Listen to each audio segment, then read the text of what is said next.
오늘 출연해 주신 분들입니다. 경희대 이진권 개관 교수, 장성호 건국대 교수, 양문석 전 미디어스 논설위원, 김홍국 경기대 겸임교수 이렇게 네 분 모셨습니다. 어서 오십시오. 네, 안녕하세요. 네, 어딜 가든 화제의 중심에 선 반기문 유엔 사무총장, 오늘은 보수의 고장인 안동 하회마을을 방문했습니다. 안동 방문 이유에 대한 여러 가지 해석이 나오고 있는데요. 팽재용 기자의 보도 먼저 보고 이야기 나눠보겠습니다. 유엔 NGO 컨퍼런스 참석차 경주로 이동하는 길에 안동 하회마을을 방문한 반기문 사무총장. 첫 일정으로 임진왜란 때의 명제상 류성룡의 고택을 찾은 반 총장은 서해 선생의 조국 사랑과 투철한 사명감을 기리자는 글을 방명록에 남기고 나무의 재앙이라고 불리는 주목을 기념으로 심었습니다. 아주 깊은 나라 사랑 정신이라든지 투철한 공직자 정신을 갖다 새로 기리면서 나라의 발전을 위해서 함께 나가기를 바라는 그런 마음으로 이 자리에 방문했습니다. 이에 기자들이 대선 출마를 시사하는 것이냐고 물었지만 아무런 언급 없이 웃음으로 받아넘겼습니다. 안동은 새누리당이 텃밭인 대구 경북 TK의 중심부이자 보수층의 고장이란 점에서 이번 방문을 놓고 갖가지 정치적 해석을 낳고 있습니다. 오찬에는 김관용 경북지사와 새누리당 김광림 정책위의장도 참석했습니다. 정치권에선 반 총장의 이번 일정으로 충청과 대구 경북이 손을 잡는 충청 TK연대 시동이 걸리는 게 아닌지 주목하는 분위기입니다. 하지만 참석자들은 오찬 등에서 정치적 발언은 없었다며 선을 그었습니다. 이상하리만큼 언급이 없으셨어요. 대사리 대자도 안 나오고 정치 정자도 안 나오고. 하회마을을 둘러본 반 총장은 바쁜 일정임에도 예고 없이 경북도청 안동 신청사를 방문해 또 한 번 기념식수를 했습니다. 안동에서 경주로 이동한 반기문 사무총장은 내일 유엔 NGO 컨퍼런스에 참석해 기조연설과 기자회견을 한 뒤 출국할 예정입니다. 연합뉴스TV 팽재용입니다. 네, 이렇게 방한 내내 높은 관심을 받고 있는 반기문 유엔 사무총장. 대선에 대한 이제 시사점에 대한 발언을 좀 거리두긴 하고 있지만 여기에 대해서 또 많은 분들은 그렇게 생각하진 않는 것 같습니다. 이진권 교수님, 대선에 대한 대권 행보에 시사했다고 보시는지요? 제가 볼 때 시사라기보다는 의지를 표명했다. 예? 저도 대선에 나가겠습니다. 나가고 싶다. 그다음에 나가겠습니다. 이런 걸 의지를 표명한 게 아닌가 저는 그렇게 봅니다. 왜냐하면 사실은 좀 전에 그 이야기했던 그 거리를 두면서 얘기했던 거 달리 이번에는 누가 들어도 저분이 이번에 정치적 발언을 한다. 그 어떤 정치적 발언을 하느냐. 자기 대선을 겨냥한 대권 주자를 희망하는 사람으로서의 발언인데 이걸 누구나 다 할 수 있겠거든요. 네. 그 점에서 그렇고 또 이번에 행보를 보면 근데 사실 저 이제 뭐냐면 충청하고 TK 연대 이러면 아마 저 당사자는 좀 섭섭할 겁니다. 왜냐하면 TK만 가지고는 안 되거든요. 예. 옛날같이 영남 전체를 포괄한다면 모르지만은 어쨌든 이번에 행보가요. 누가 보든지 이게 자꾸 그렇게 말하자고 해서가 아니라 저분이 스스로 말씀하신 겁니다. 예. 네, 양 의원님. 결심이라는 단어는 모든 스포트라이트를 받고 있는 사실상의 정치인이 결심이라는 표현을 쓴다라는 건 상당히 의미 있는 그 표현이잖아요. 한국 시민으로서 앞으로 어떤 일을 할 것인지 그때 가서 고려해보고 결심하겠다라고 하는 이 표현이었었거든요. 네. 이 결심이라는 단어를 던진 이후에 그 행보를 쭉 따라가 보면 자, 고향 가서 안동 가서 경주를 갔단 말이에요. 그 다음에 어제는 JP를 만났단 말이에요. 이런 상황이면 어느 누가 해석을 해도 사실상 대권 후보에 도전하겠다라는 선언으로 읽지 않으면 그 사람이 문제가 있는 거란 말이에요. 그리고 우리나라 모든 언론들이 사실상 대권 행보에 첫 발을 내디뎠다고 평가를 한다는 걸 보면 나중에 발 빼기가 참 모호하게 생겼다. 그런데 문제는 딱 이제 한 개 남겨놓은 거 아니에요. 대권에 도전하겠다는 표현만 남겨놨단 말이에요. 결국은 이후의 지지율이라는 추이를 계속해서 훑어보고 따라가면서 지지율에 따라서 정말 이제 대권 후보에 도전하겠다라는 표현을 할 것인지 말 것인지 이것만 남았다. 네. 앞으로 7개월이 반기문 총장의 지지율이 어떻게 가느냐에 따라서 반기문 총장이 오늘 이번 그 방문의 그 행보와 발언을 현실화시킬 것이냐, 간복이냐를 그 결정할 것 같다. 이렇게 네. 장 교수님한테 그러면 이렇게 질문 드리겠습니다. 이 시사점에 대해서 일부에서 이제 조금 빠른 거 아니냐라는 얘기도 나오고 좀 어떻게 보면 적정한 시점이었고 더 이상 늦춰지면 더 애매했을 수 있다 이런 얘기가 나오는데 시기는 어땠습니까? 시의 적절한 타이밍을 잘 선택을 했다고 봅니다. 어차피 지금 이 행보를 보면 새누리당을 선택하리라는 것이 뭐 누구나 다 인정하는 그런 분위기인데 새누리당이 4.13 총선이요. 대권 주자, 소위 말하는 잠룡들이 거의 다 지금 전멸하지 않았습니까? 이런 상황에서 정말로 구체적인 집권 전략을 준비해 온 것이 아닌가. 어떻게 보면 이런 예상외의 광폭 행보가 저는 상당히 놀랍다. 이런 식으로 저는 이제 평가를 하고 싶은데 집권 전략 자체가 아주 구체적이다. 이렇게 저는 봤습니다. 첫째로는 권력 획득 방식에 있어서 경상도, 소위 말해서 대구 경북과 충청도 이 연합 정권을 생각하고 있는 것이 첫째다. 왜냐하면 안동 하회마을 갔죠. 충청도 갔죠. JP 만났죠. 이런 걸 봤을 때 그리고 과거에 대통령과 수차례 만나지 왔지 않았습니까? 이런 차원에서 봤을 때 구체적인 집권 전략은 과거에 DJP 호남과 충청이 DJP 공동정권을 만들었을 때처럼 모르겠습니다. 이것은 뭐 나중에 내각제 개헌을 고리로 할지 그건 모르겠지만 그런 권력 획득 방식과 그리고 오늘 서해 유성룡 하회마을을 방문했지 않았습니까? 여기에서 방명록을 쓰면서 구체적인 통치 이념까지 저는 밝혔다고 봅니다. 네. 외교와 안보를 중점으로 하는 통치 철학을 선보였기 때문에 몸과 마음이 일치된 모습을 지금 국민들한테 보여줬다. 이것을 뭐 우리 양문세 의원님 방금 어떻게 발을 뺄 수가 없을 겁니다. 알겠습니다. 또 시기적절했고 어떻게 보면 제대로 또 시사한 부분이 있었다라고 얘기를 해주셨고 김홍욱 교수님은요? 저는 일단 좀 안타까운 부분이 있습니다. 네. 우리 세계 외교사의 길이 남을 유엔 사무총장이라는 직책 아마 대한민국이 앞으로 100년, 200년 지나도 왜냐하면 임기가 대부분 10년이기 때문에 배출하기는 어려울 겁니다. 그런 인물이 이번 진짜 12월에 일단 퇴임을 하시기 전에 이런 행보에 나섬으로써 사실은 유엔 사무국도 동요하고 있고 유엔 내 출입 기자들도 상당히 거센 그런 표정을 보이고 있거든요. 그런 측면에서 향후 유엔의 리더십을 12월 퇴임 때까지 가져가면서 이룰 업적들의 단초를 상당 부분 상실했다. 그 부분이 일단 아쉽고요. 두 번째로는 분명히 대권 행보를 하신 거로 판단이 됩니다. 왜냐하면 던지고 있는 메시지, 언어의 메시지가 일단은 이미 나왔지 않습니까? 나라의 발전이라든가 너무 분열된 정치권, 굉장히 강도 높은 발언을 하셨어요. 그리고 표정도 제가 옛날 외교부 장관 하실 때 외교부 출입기자를 해서 그때 뵀습니다. 네. 표정이 완전히 달라졌어요. 자신감과 정치에 대한 내가 할 수 있다라는 그런 표정을 보여주셨고요. 그다음에 이번 행보라든가 지역에 대한 배려 이런 것들을 보면 대권에 대한 아주 강력한 메시지를 보내신 건데 대신에 저는 좀 우려가 됩니다. 왜냐하면 이제부터 이제 검증이 이미 대권 선언을 한 거나 마찬가지이기 때문에 언론의 검증 그리고 사실은 관료들이 흠이 잡힐 일이 별로 없을 것 같지만 사실은 그때그때 했던 정책 결정들 과거에 뭐 김대중 전 대통령을 뭐 미국에서 뭐 전문을 보냈던 얘기라든가 하나씩 나오지 않습니까? 그런 부분들의 검증이 들어가면서 우리가 외교사의 길이 남을 사실은 굉장히 중요한 제목을 너무 빠르게 선택함으로써 저는 12월까지 업적을 남기고 그 이후에 나와도 되는데 아마 다급한 그런 측면이 있는 것 같습니다. 이번에 대권 주자로서 각인을 시키고 향후에 이 대선 주자군에서 빠지지 않으면서 흐름을 잡아가겠다는 그런 그림을 갖고 계신 것 같은데 너무 빨랐다. 우리 좋은 외교 지도자를 좀 놓친 거 아닌가. 그리고 대선 국면에서도 굉장히 거센 공격, 여당 내에서도 받을 거고요. 또 야권으로서는 뭐 당연히 벌써 시작이 됐지 않습니까? 그런 측면에서 상당히 저도 굉장히 존경하고 성실하고 열정이 넘치는 반기문 유엔 사무총장이 앞으로 좀 위기를 맞지 않을까 좀 걱정이 됩니다. 뭐 지금 많이 얘기를 해주셨는데 이제 하나하나 좀 세세하게 찾아보겠습니다. 먼저 이제 대권 시사 부분에 대해서 이제 얘기가 어느 정도 합의가 됐습니다. 틀림없이 시사한 것은 맞다라는 부분이 있기 때문에 문제는 과거 같으면 여당에선 우리 쪽으로 나와주세요. 야당 역시도 우리 쪽으로 나올 것 같아요. 이런 얘기를 했었는데 불구하고 이번에 좀 분위기가 많이 바뀌었죠. 야권에서는 저쪽으로 나갈 것이 분명할 거 보인다 이런 얘기를 많이 하고 여당에서도 친박 쪽에서도 당연히 우리 쪽으로 나와야지 이런 얘기를 합니다. 많이 갈린 이유가 어디 있을까요?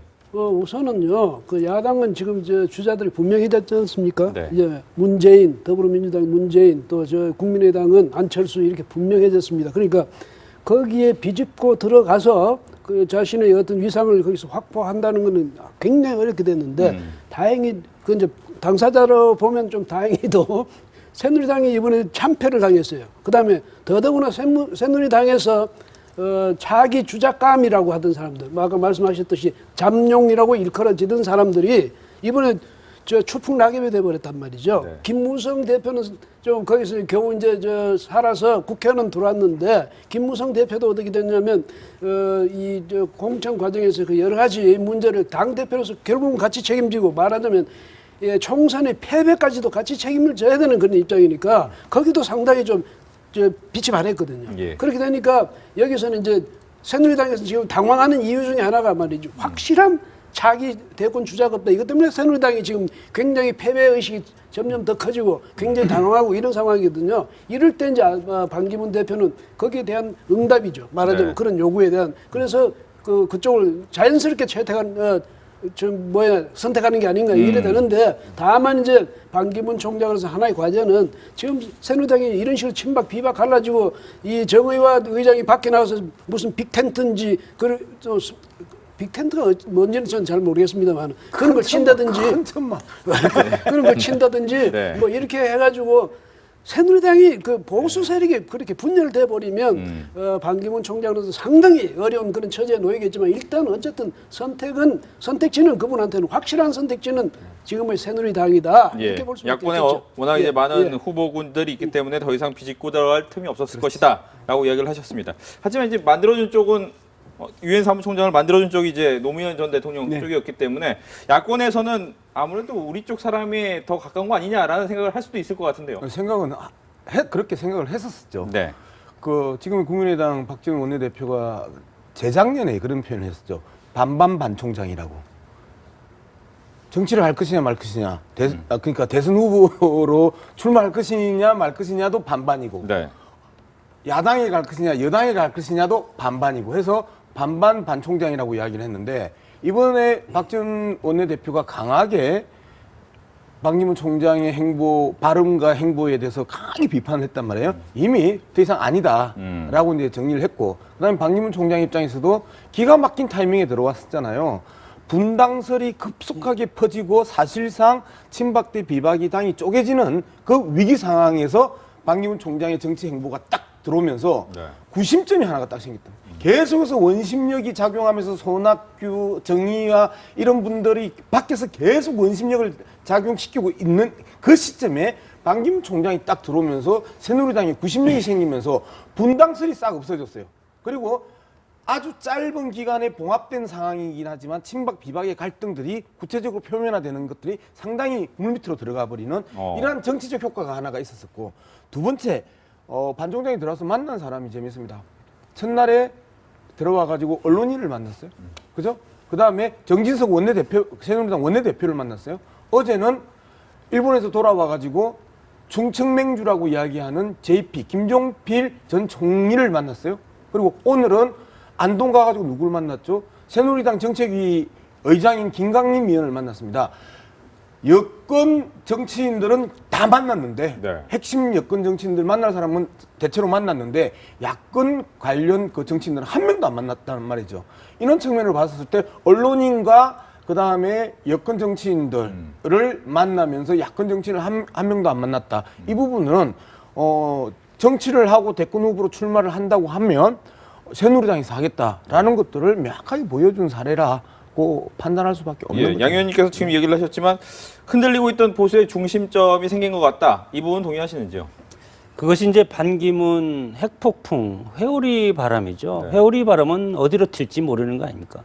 그러나 1차적으로 반기문 회오리 바람이 새누리당을 구했다고 봅니다. 어떻게 봤을 때 이것은 새누리당한테는 반기문 대권 선언 비슷한 이번 행보가 구세주를 만났다고 이렇게 저는 표현을 할 수가 있는데 방금 말씀드렸지만 새누리당 내용이 일단 잠잠해지고 없어졌고 예. 그리고 국면 전환 카드가 상당히 됐고 이걸 기점으로 해서 혁신 비대위를 통해서 전당대회로 일사천리로 갈 수가 있습니다.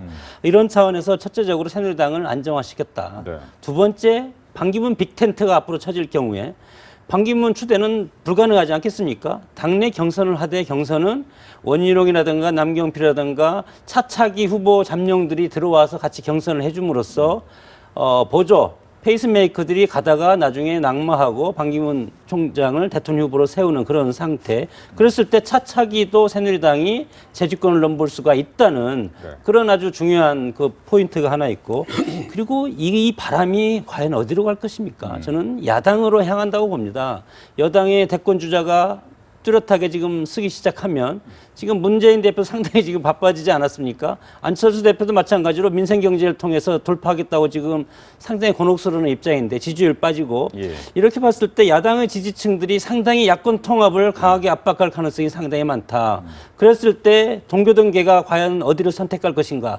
그때는 안철수 대표와 담판을 할 가능성이 상당히 많습니다. 이것은 이제 서로 역학적인 관계인데 반기문 후폭풍이 결국은 야당을 겨냥할 가능성이 상당히 많다고 봅니다. 알겠습니다.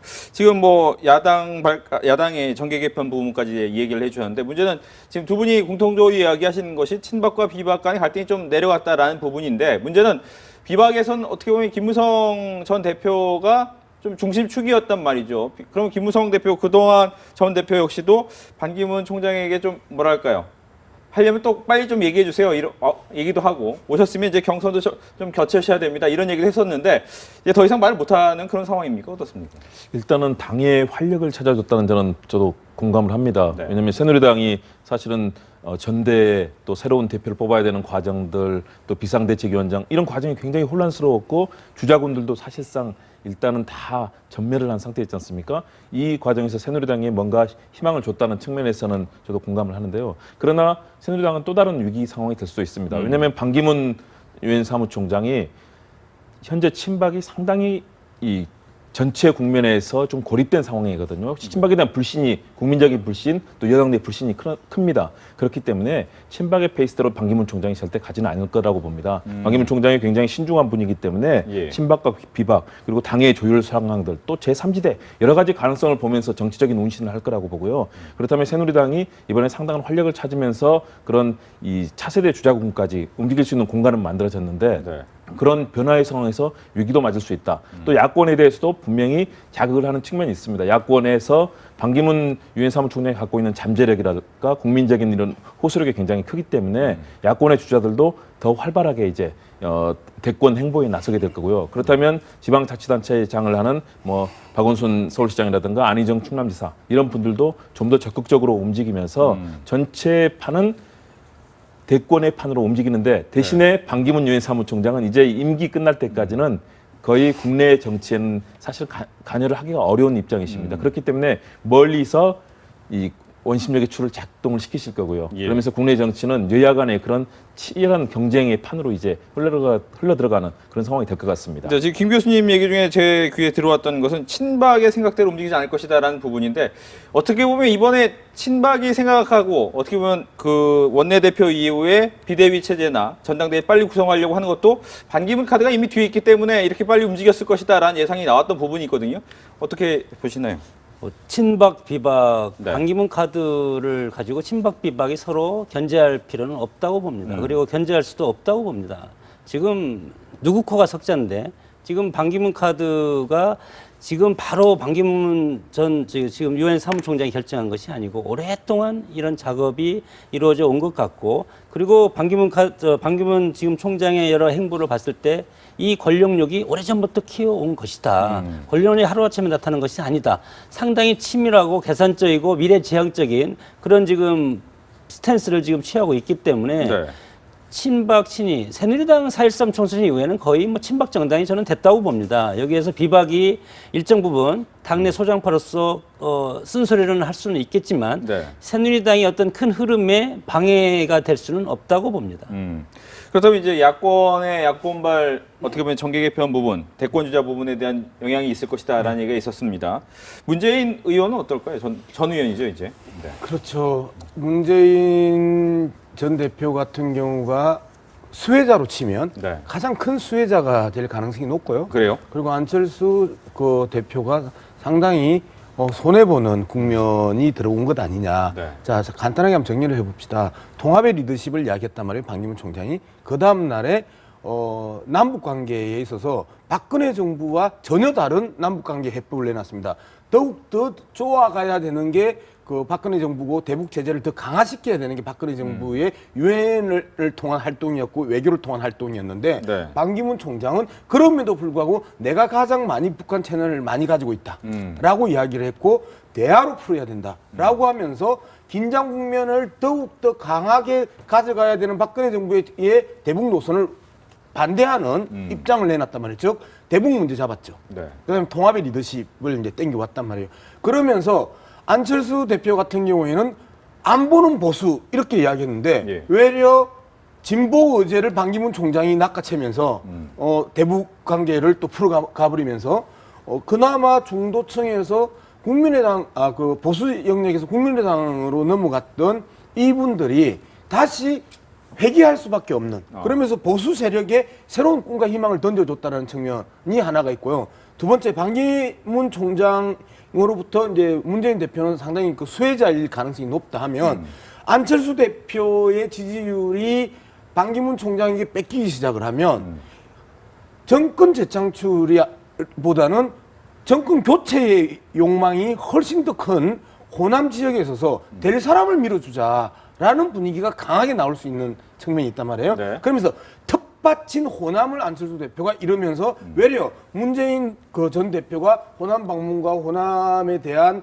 그 애정들을 계속해서 그 보이고 포용하는 그 행보를 보인다라면 문재인 대표가 호남으로부터 신뢰를 회복할 수 있는 터닝 포인트로서 반기문 총장의 그 카드가 확실하게 효과가 나타날 수 있다라는 측면들이 그 이번 반기문 총장의 행보 속에서 안철수 대표와 문재인 대표가의 희비가 그 교차하는 지점 아니냐 예. 이렇게 볼 수 즉 있습니다. 어떻게 보면 반기문 유엔 사무총장이 대권 주자로 뜨게 된다면 오히려 야권에서 문재인 후보가 힘을 얻을 것이다. 네, 97년 대선이 2강 1중 체제였었잖아요. 김대중, 이해창, 그 다음에 이인재. 네. 그러면서 지금 상황이 반기문, 문재인, 그 다음에 안철수 이렇게 2강 1중 체제로 가고 안철수 대표 같은 경우에는 1, 2위와 오차 범위 밖에 있단 말이에요. 네. 그런데 지금 반기문, 문재인은 오차 범위 안에서 계속해서 1, 2위를 다투고 있단 말이에요.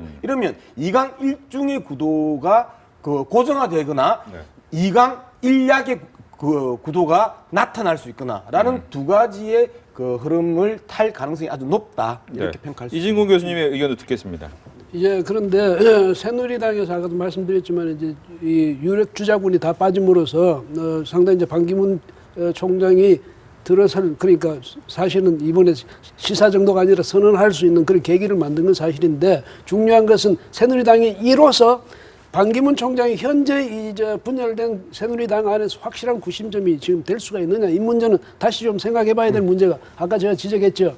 TK 충청 연합 세력 이렇게 자꾸 이야기한단 말이지. 그 뭐냐면 PK가 지금 저 빠져 있어요. PK는 사실은 옛날에는 확실한 상수였잖아요. 근데 지금은 뭡니까 변수 비슷하게 돼가지고 스윙보트 비슷한 그런 이미지를 주고 있단 말이죠. 사실 문재인 전 대표만 해도 부산에서 큰 득표력을 보였거든요. 이렇게 됐을 때 이제 그런 문제가 생긴단 말이에요. 그래서 만약에 지금 김무성 대표라든지 비박을 중심으로 이 PK 세력들이 과연 앞으로도 친박하고 같이 같이 이제 그 반기문 총장을 구심점으로 해서 같이 계속 뭉쳐갈 것인지 아니면 정의와 의장이 아까 뭐 이야기했던 큰 텐트 큰 텐트 하면 거기다가 새로운 무슨 세력화를 시도할 것인지 네. 이게 이제 관건이죠. 그다음에 그렇게 되면 만약에 그렇게 됐을 경우는 아까도 말씀드렸죠. 반기문 총장으로서는 아주 난처한 입장에 빠질 수도 있거든. 그래서 지금 중요한 것은 이 친박 세력이라는 분들이 과연 이 아우를 수 있는 그 결속시킬 수 있는 어떤 자신들이 양보할 수 있는 그런 정치력을 발휘해 줄 수 있을지 네. 이게 이제 관심사고 또 야당에 있어서는 지금 안철수 대표는 이번에 또 만약에 뭐 누가 압박을 가한다든지 해서 또 거기서 포기한다는 것은 바꾸고 말해서 이 통합한다든지 야권이 뭐 통합한다든지 어쨌든 지금 상황에서 어떤 변화를 스스로가 만약에 그 변화에 그 변화를 수용한다든지 뭐 이렇게 된다는 것은 안철수 스스로가 이 정치를 포기하는 거랑 마찬가지거든요. 대선을. 그래서 안철수 대표가 적어도 계속 앞으로도 계속 그런 만약에 분위기가 생긴다면 거의 저항해 나갈 것이다 이 말이죠. 네. 그러면서 독자적 세력화를 계속 또 추구할 것 아닙니까? 그렇게 됐을 때 야권도 양 의원님 말씀도 맞긴 맞지만은 일리가 있지만 그러나 문재인 독보 체제는 되기가 만약에 된다 하더라도 상당 기간이 필요하다는 얘기죠. 그런 점에서 보면 여전히 변수는 남아 있는 거예요. 여권에도 마찬가지, 야권에도 마찬가지. 다만 이제 이 친박 쪽에서는 반기문이라는 확실한 대안이 하나는 만들어졌다. 이 점은 이제 대단히 의미 있는 네. 일이다. 제가 말씀드린 1대1 구도가 만들어진다는 게 아니라 그 2강 1중이나 2강 1약이 만들어질 가능성이 높다. 뭐 유인태 전 의원이 며칠 전에 어떤 신문사하고 인터뷰를 하면서 그런 이야기를 했거든요. 정계 개편을 통해서 야권 대통합의 분위기가 네. 결코 유리한 것만은 아니다. 3명이 나왔었을 때 외려 더민주당 후보가 더 유리할 수도 있다. 네. 라고 이야기를 했단 말이에요. 근데 그 이야기가 안철수 대표의 국민의당이 상당 부분 보수 세력을 흡수할 가능성이 있다. 이인재 효과가로 그 DJ가 당선되는 것처럼 그런 효과도 분명히 있을 수 있다라는 측면에서 본다라면 현실적으로도 더민주와 국민의당이 야권 대통합을 하기는 힘든 상황이고 말씀하셨던 것처럼 안철수 대표의 정치 생명이 걸려있는 부분이기 때문에 강철수가 더 이상 철수는 없다. 안 하는 철수 안철수가 돼버린 거잖아요. 그렇다면 3강 구도에서 어떻게 재편될 것이냐 어느 쪽에 힘이 몰릴 것이냐라는 측면에서 말씀을 드린 겁니다. 근데 안철수 대표가 자신이 생각할 때 2강 1중으로 자기가 중에 속하고 싶겠네요. 오히려 이제 그러니까요. 많이 거꾸로 생각하면 내가 이제 호남은 이미 석권했으니까 이 분위기를 나의 고향인 그는 PK 쪽으로 내 분위기를 몰아간다 이렇게 전략을 세울 수도 있거든. 근데 그게 이제 과연 문재인 대표가 더 먹혀들지 네. 안 대표가 더 먹혀들지 이건 이제 앞으로 두 사람이 어떤 전략으로 가지고 어떻게 이제 싸우느냐에 따라 달린 것 아니겠습니까? 여기서 저는 좀 변수를 좀 생각해 보면요. 반기문 총장에 대해서 최근에 반기문 총장을 좋아하는 국민적인 여론들이 굉장히 폭넓었었는데 최근에 이 흐름과 이번 반기문 총장의 행보를 보면 TK와 충청권 그리고 대개 이제 연세가 있으신 뭐 옛 유성룡 가고 이런 거 이렇게 찾으셨잖아요. 사실은 그래서 지역적인 측면에서는 보수 진영이 집권을 할 수 있는 그런 루트를 잘 잡으셨는데 세대 측면에서는 굉장히 노년층, 고령층에 집중이 되어 있습니다. 그러니까 앞으로의 변화를 수도권 지역에서도 마찬가지로 일정한 득표를 해야 되고 또 젊은 청년층에서 특히 새누리당의 취약 지역이 그쪽 아니겠습니까? 네. 그 부분에서 확장성을 가져야 되는데 이 부분이 상당히 취약하게 보이는데요. 그러나 반기문 총장이 가지고 있는 그 국민적인 영향력이 있기 때문에 중도층에 대해서 어필을 하고 있습니다. 그러면 문재인 전 대표나 안철수 대표 같은 경우는 사실 안철수 대표가 이제 중도층에 대해서 상당히 그렇죠. 어필하는 측면이 있고 문재인 전 대표는 이 중도층보다는 내부의 좀 진보적인 층과 중도층에 대한 확장성에 대해서 좀 우려를 받고 있지 않습니까? 그 부분이 이번에 호남에서 국민의당을 지지하게 된 요인이 됐는데 그런 측면에서 반기문 총장이 중도층의 표심을 일정하게 가져가고 있는 측면에서는 문재인 전 대표도 위기입니다. 왜냐하면 표의 확장성을 더욱더 상실할 가능성이 높고요. 그리고 안철수 대표의 경우는 그 부분을 지켜야만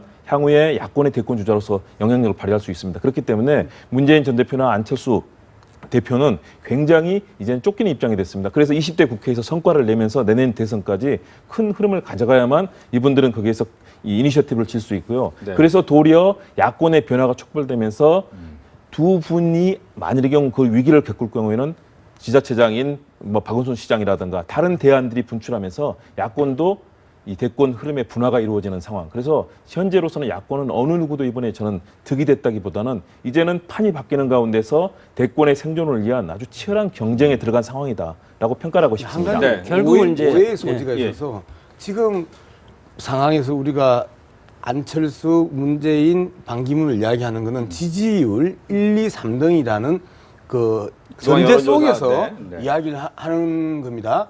그래서 혹시 또 이 당내 경선들이 각각 남아 있기 그렇죠. 때문에 물론 아직 후보가 된 것은 아니기 때문에 네 알겠습니다. 뭐 결국 지금 이런 상황을 보면 집권에서 대선을 위한 지금 전쟁이 이미 시작되었다고 봅니다. 반기문 카드도 반기문 총장이 지금 왜 지금 해필로 왔을까? 이것은 여러 가지 포석이 있지 않겠습니까? 6개월 동안 숙성을 시킨 다음에 1월 달에 들어와서 본격적으로 하겠다는 거죠. 그러면 6개월 동안은 반기문 총장이 가만히 있어도 국내에서 서로 야권은 야권대로 혼란스럽고 여권은 여권대로 지금 새로운 준비를 하고 계시고 반기문 유엔 사무총장의 전략은 그거 같습니다.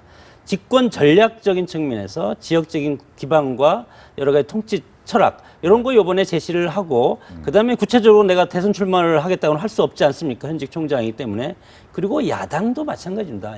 야당이 어떤 여러 가지 분란을 지금 노리는 것 같고 내년 1월이 돼서 반기문 총장이 직접 들어오면 이것은 현실이 됩니다. 그래서 야당이 정말 뭐 안철수 대표, 문재인 전 대표 11월 달까지 가서 막판에 노정 단일화처럼 마지막에 가서 할 수는 없다고 봅니다. 엄청나게 대선 판도가 엄청나게 급속하게 이렇게 빠르게 진행될 경우에 내년 봄부터 이것이 급속하게 쏠릴 가능성이 있다. 네. 그랬을 때 야당은 야당대로 통합 논의라든가 여러 가지 당내 분란이 상당히 있을 수가 있고 이랬을 때 과연 어느 팀이 정치력 그리고 치밀한 정치 전략을 세워서 대선까지 마지막 승자가 되냐 그런 싸움인 것 같습니다. 여기서 이제 아까 김홍욱 교수님께서 잠깐 얘기를 하셨지만 그 문재인 전 대표나 안철수 현 대표 같은 경우에 20대 국회에서 어떤 성과를 내야 된다라는 부분이 얘기를 했는데 문제는 안철수 대표는 현재 의원이지만 문재인 전 대표 같은 경우는 전 의원이 된단 말이죠.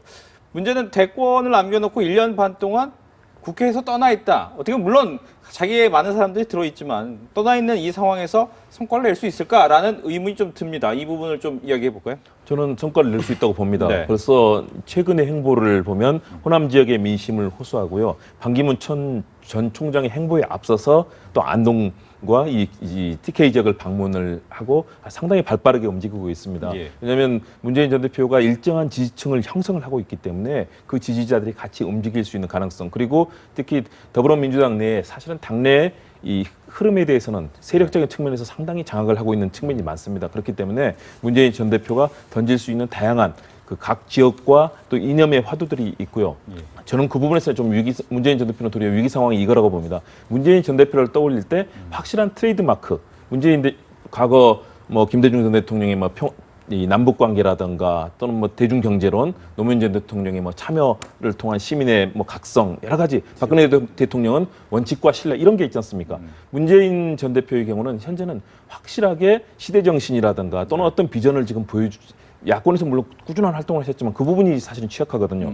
그렇다면 어떻게 더불어민주당 당내의 그런 흐름과 함께 맞춰서 야권의 지형도와 본인의 비전 그리고 이를 리더십으로 확실하게 보여줄 수 있을까? 이 부분을 빨리 확충을 하면 저는 가능성이 있다고 보는데요. 그 부분을 일단은 행보로 최근에 이제 보여주고 있습니다. 이 부분을 좀 더 당과 결합해서 명확하게 보여준다면 그 부분을 실현할 수도 있다라고 봅니다. 예. 근데 제가 볼 때는 문재인 대표가 불리해진 건 사실이에요. 원에서 떠났다. 왜냐하면 이제 20대 국회가 시작되고 20대 국회에서 이제 본격적으로 정치 일정이 이제 개시되면 계속 이제 언론에서 주목되는 부분 중에 이제까지와는 달리 문재인 대표에게 이 스포트라이트 가는 것이 훨씬 줄어들 거란 말이지. 그 점에서는 현직에 있으면서도 박원순 시장이 겪고 있는 그 어려움이 문재인 대표에게는 거의 가중될 수 있는데 그러면 반기문 총장은 어떠냐? 반기문 총장은 유엔에 있으면서 앞으로 틀림없이 이제 뭐 후진국 민생 문제라든지 뭐 또 그다음 북한 핵 문제라든지 이런 것을 계속 이제 건드림으로써 국내 우리 언론들이 더 주시하지 않습니까? 그래서 그런 면에서는 어쩌면 오히려 이제 반기문 대표 참 총장 측이 문 대표보다는 더 유리한 그런 입장에 있을 수도 있거든요. 근데 문 대표는 그런 측면에서 보면 또 아까 김 교수가 무슨 말씀하시냐면 그 반기문 대표가 반기문 총장의 유성룡 서해를 이야기하면서 좀 비교적 높은 연령층 이렇게 이야기했는데 그거하고 상관없이 이 반기문 총장이 이번에 뭐라고 했냐면 아니 무슨 샌더스는 76살이고 트럼프는 70살이고 그렇게 이야기했단 말이죠. 그런데 사실은 샌더스가 보면요 미국 젊은이들이 더 열광한단 말이죠. 그 나이가 상대적으로 적은 클린턴보다는 오히려 샌더스에게 더 열광하잖아요. 그래서 저분도 만약에 그런 젊은이들에게 호소할 수 있는 세계적인 어떤 그런 조류,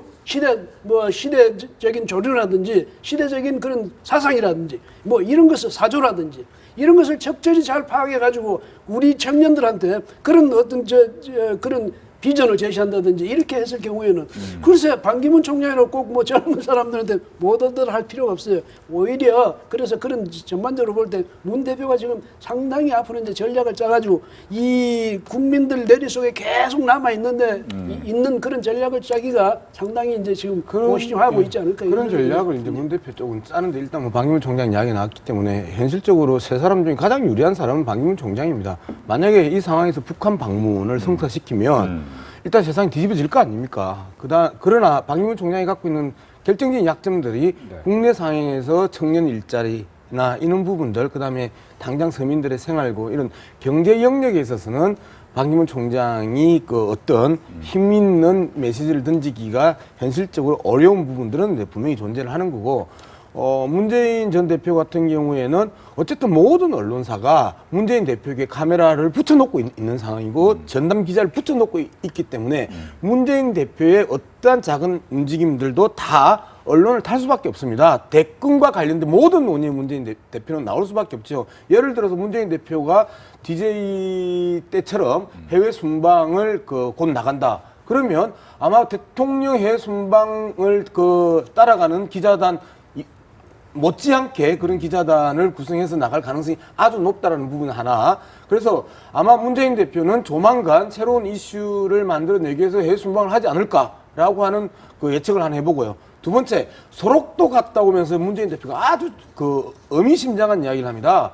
소록도 갔다 오면서 무슨 이야기를 했냐면, 이런 곳에서도 봉사활동을 하면 참 의미 있겠다라는 이야기를 합니다. 즉, 문재인 대표의 봉사활동. 손학규 전 대표하고는 완전 다른 거죠. 손학규 전 대표는 칩급이었고, 근데 문재인 대표는 봉사활동을 일주일이면 일주일, 한 달이면 한 달, 진정성 있는 모습으로 봉사활동을 한다면 그 행위 하나하나가 그 봉사활동에 있는 그들의 삶과 맞물리면서 그들의 삶을 제도적으로 어떻게 개선해 나갈 것인지까지 확장되는 변화와 이슈를 만들어낼 수 있다는 겁니다. 그런데 문제는 안철수 대표가 움직이기가 참 어려운 상황입니다. 예를 들면 이번에 5.13 청와대 회동에서 협치의 정신이 임을 위한 행진곡 하나에 깨져버렸단 말이에요. 그 다음에 거부권 깨져버렸단 말이에요. 실질적으로 국민의당이 강하게 추진했던 두 가지 이슈가 동시에 깨져버리면서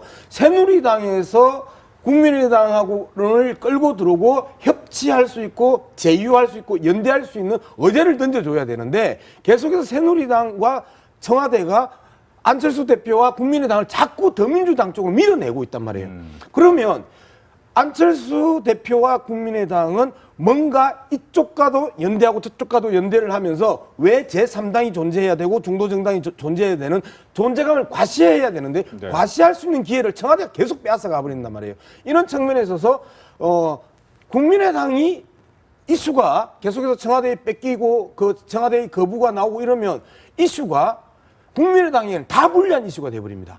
차별을 할 수 있는 기회가 없기 때문에 그러면서 안철수 대표나 국민의당의 입지가 계속해서 축소되는 현실 정치에 계속 말려갈 가능성이 있다 해서 안철수 대표가 가장 불리한 형국이 돼버린 거죠. 어떻게 보면 양 위원님, 김 교수님은 문재인 전 의원이 그렇게 불리할 것 같지 않다라는 부분. 하지만 좀 불리할 수 있다. 장 교수님 어떻습니까? 저는 절대적으로 불리하다고 봅니다. 문재인 대표가 갈리네요. 문재인 대표의 목적은 더민주의 대선 후보는 100% 될 수가 있습니다. 그러나 국민들은 이미 문재인 대표에 대해 실증될 가능성도 있습니다. 더민주 진성 지지자들 빼고 중도층에서는 지난번 대선 후보였고 계속 당대표를 했고 국민들한테 너무 많이 떠 있었기 때문에 이제 또 대통령 나오나? 그러면 그런 연장선상에 볼 가능성이 상당히 있고, 그리고 상대적입니다. 새누리당 후보를 이길 수 있는 후보가 더민주의 문재인 대표냐. 이렇게 서로 내년에 가서 정말로 이게 여론조사 추이가 나왔을 때 문재인 대표가 정말로 좋은 선택을 했다면 지난번에 대표를 맡지 않았어야 된다고 봅니다. 독이든 성배를 맡아가지고 온갖 시련을 다 겪고, 그리고 결국은 대표직을 갖는 대신 의원직을 포기하지 않았습니까? 이것이 저는 함정이 될 수도 있다고 봅니다. 물론 뭐 잘 되기를 바라지만 지금 현상을 제가 이제 분석을 해보면 국민들을 보기에 의원도 아니고 전직 대표인데, 물론 나중에 대선 후보가 될 수도 있겠지만 저분이 왜 더민주를 대표해서 저렇게 돌아다닐까?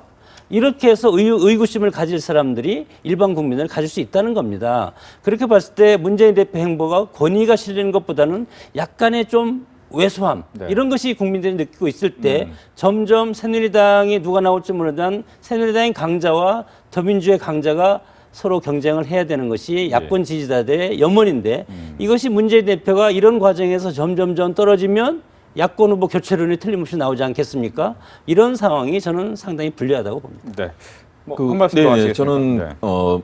현 상황이 분명히 불리하게 작용한다. 문재인 전 대표뿐만 아니라 안철수 대표도 마찬가지로 불리하긴 한데요. 문재인 전 대표가 사실은 쉽지는 않은 국면입니다. 예. 본인이 현재 중도로의 확장성을 입증하지 못하는 한 본선에서 이길 수 있다는 것을 보여주지 못하는 한 굉장히 어려운 게임이 계속될 거고요. 네. 그래서 이번에 그런 비전과 또 국민들에게 어떤 정치를 펼쳐나갈 것인지에 대해서 명확하게 보여주면서 호소력 있게 해나갈 때 이제 그런 가능성이 열리는 거고요. 안철수 대표도 저는 상당히 좋은 상황에 더 놓일 수도 있다. 왜냐하면 이렇게 거부권과 이런 전국이 되면서 새누리당과 더불어민주당이 치열하게 싸울 때 더욱더 중도 정당의 필요성이 얘기가 나오면서 공간들이 더 확장될 수 있는 가능성이 있다. 예. 그리고 아까 샌더스와 이제 박기문 총장 얘기하셨는데요. 저는 상당히 차이가 크다고 봅니다. 왜냐하면 샌더스 의원 같은 경우는 후보 저쪽에 거기서는 젊었을 때부터 굉장히 진보적이고 젊은 층들이 요구하는 다양한 미국 사회의 변화를 주도하면서 굉장히 젊은이보다 더 열정적인 그런 모습을 보여왔는데요. 네. 우리 박기문 총장께서는 사실은 관료시거든요.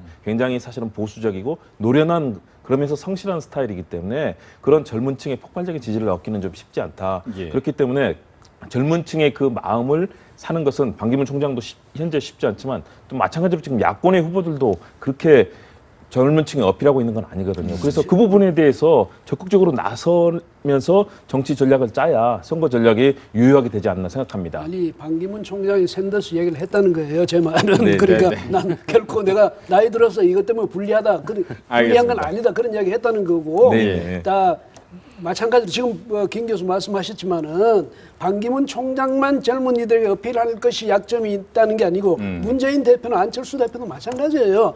젊은이들한테 확실하게 지금 뭔가 제시해 주는 사람 아무도 없잖아요. 예. 그게 문제지. 알겠습니다. 아 그리고 이제 미국 얘기 나왔으니까 네. 미국 12월에 이제 좀 있으면 대통령 선거가 되지 않습니까? 예, 1월. 11월 그러면 뭐 클린턴이 되냐? 트럼프가 되냐인데 이것과 가지고도 내년 대선에 우리 대통령이 누가 될 것이냐. 예. 정말 외교가 상당히 지금 아주 광폭적으로 이제 미국과의 어떤 외교 관계가 엄청나게 뭐 위험스러운 관계까지 갈 수도 있는 이런 네. 상황이 올 텐데 이랬을 때 어떻게 보면 이번에 방한한 반기문 카드가 상당히 유리하다고 봅니다. 이렇게 봤을 때 문재인 대표는 이거에 대해서 어떤 대책으로 외교적인 난제를 타개할 것인가 이런 모습도 사실은 앞으로 알겠습니다. 보여야 된다고. 뭐 지금 가장 얘기가 많이 나오는 게 이제 반 총장이 유리하다는 부분에 대해서는 상당히 많이 동의를 하시는데 문제는 그겁니다. 그동안 많은 사람들이 뭐 고건 전 총리 역시도 올라왔지만 결국 많은 상처만 좀 받고 내려간 경우도 있고 또 중간에 검증 과정이나 경선 과정에서 과연 통과할 수 있느냐. 즉 어떻게 보면 친박과 비박이 합심해서 정말 꽃가마를 태워줄 것이냐라는 부분에 대해서도 아직까지 의문을 갖고 있기 때문에 이 부분에 대해서는 좀 어떤 생각을 갖고 계십니까? 어쨌든 지금은 대한민국의 반기문이잖아요. 유엔 사무총장이고 한국이 배출한 가장 세계적인 인물이 반기문 총장이기 때문에 대한민국의 반기문 총장인데 어쨌든 다음 주 여론조사가 저는 상당히 기대가 되는데요. 친박의 반기문이 될 수도 있고 새누리당의 반기문이 되는 순간에 이제는 정치적 입장에 따라서 나눠지기 시작을 할 겁니다. 본격적인 분화가 시작이 될 건데 그동안에 반기문 총장의 여론 지지율을 보면요. 반기문 총장이 재작년에 와가지고 나는 차기 대권 후보 이름에서 빼주세요. 여론조사에서 할 때만 해도 얼마나 나왔냐면 35에서 42가 나왔습니다. 35에서 42가. 그리고 작년에 태상 각오하면 그다음에 박근혜 대통령하고 기속말 계속하면서 뭔가 박근혜 대통령이 반기문 총장을 미는 듯한 그러한 흐름이 잡히기 시작을 하면서 반토막이 나면서 20대 초반의 지지율로 떨어졌거든요. 그리고 최근 지지율을 보면 문재인 대표하고 오차 범위 안에서 계속 앞뒤를 1등, 2등을 나누고 있단 말이에요. 학고부동한 1위가 아니게 됐다는 것들은 이미 박근혜 대통령으로부터 지원을 받는 반기문 총장이라는 일정한 야권 프레임이 먹혀들고 있다라고 하는 부분이 반기문 총장의 이후 입지를 상당히 흔들 수 있다. 자, 고건 전 총리 같은 경우는 27에서 30%의 고공행진을 대선 그 1년 전까지 하고 있었단 말이에요. 그럼에도 불구하고 순식간에 무너졌는데 이제 이런 흐름들, 여론조사의 결과치가 반기문 총장이 목줄을 쥐고 있는데 네. 만약에 3위에서 1, 2 박스권에서 빠져나와가지고 어쩌다 3위권으로 이하로 떨어지는 순간에는요, 현재 지금 반기문 총장이 갑이잖아요, 새누리당한테는.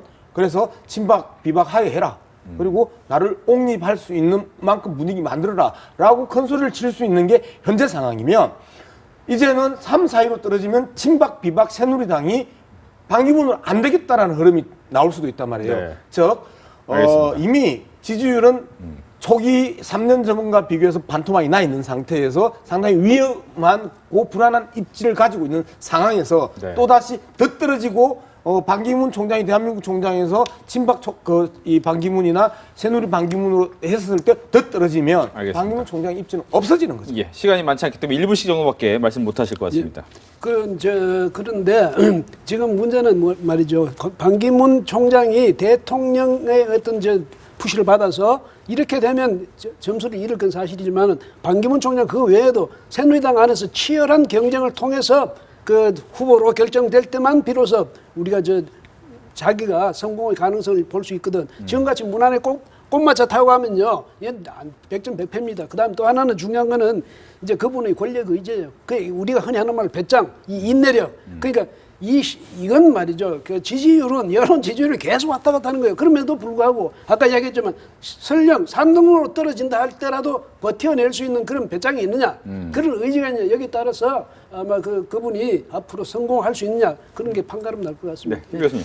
저는 일단 좀 어두운 그림자를 봅니다. 관료 출신으로서 굉장히 신중하고 지금 성실하고 업적을 쌓아나가셨던 그런 스타일이기 때문에 이런 거친 정치판에서 이제 검증 국면이 시작되고 여야의 공세가 시작되면 반기문 총장께서 사실은 내년 이후에 들어와서 시작하더라도 굉장히 어려움을 겪을 겁니다. 그렇기 때문에 본인이 그런 리더십의 측면, 유엔 사무총장으로서 업적을 어떻게 쌓아나가시느냐.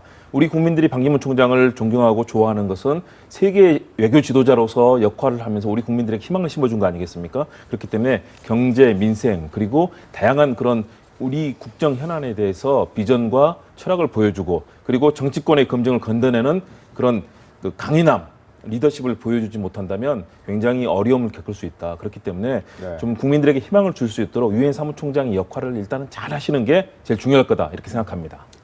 이러한 행보를 지금까지 보여주고 있고 지금 6개월 남겨놓고 대한민국에 와서 이런 행보를 보여주고 있다는 것은 본인 스스로 검증이 자신이 있다고 생각한다고 저는 생각을 합니다. 그럼에도 불구하고 당내에서는 아까 제가 말씀을 드렸지만 차차기 잠룡들과 같이 치열한 내부 검증과 경선을 통해야 된다고 봅니다. 네. 그래서 설사 검증 과정에서 정말 치명적인 어떤 하자가 나와서 반기문 현 총장이 낙마를 하더라도 새누리당한테는 큰 불쏘시개가 되고 새누리당한테 불리할 것이 하나도 없다. 네. 오히려 반기문 총장을 딛고 일어선 사람이 극적으로 대선에 직행했을 때 훨씬 더 큰 후폭풍으로 당선될 가능성이 상당히 많다고 봅니다. 알겠습니다. 이렇게 해서 국내를 방한해서 많은 이야기를 남겼던 반기문 유엔 사무총장에 대해서 네 분을 모시고 자세한 이야기를 나눠봤습니다. 오늘 이야기 잘 들었습니다. 고맙습니다. 네, 오늘 준비한 내용은 여기까지입니다. 정정당당 다음 주 시간 더욱 알찬 내용으로 다시 찾아뵙겠습니다. 시청해 주셔서 감사합니다.